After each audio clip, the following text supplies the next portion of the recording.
8 ঘন্টা ডিউটি বলে 14 ঘন্টা ডিউটি করাতো।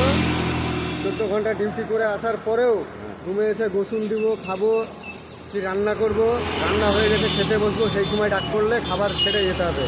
আর না হলে 1 মাসের ডিউটিও দেবে না, 1 মাস বেতনও দেবে না। সৌদি আরব কি আমার চাদর দেশ নাকি আমি যখন যেটা ধার করে খাবো, যেটা ধার করে খাবো সেটা তো আমার গায়ে বসবে না? কী বলেন?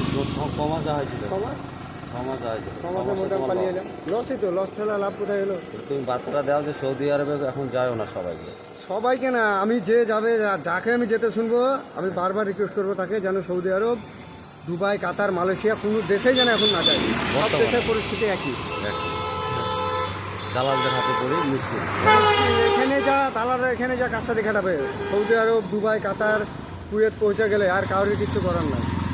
দেখছেন বন্ধু, সৌদি আরব, কুয়েত, কাতার বিদেশে কাজ করতে গেলে খুব হিসাব করে কাজ করতে যাবেন। আমার এই বন্ধুরা 6 মাস আগে গিয়েছিল,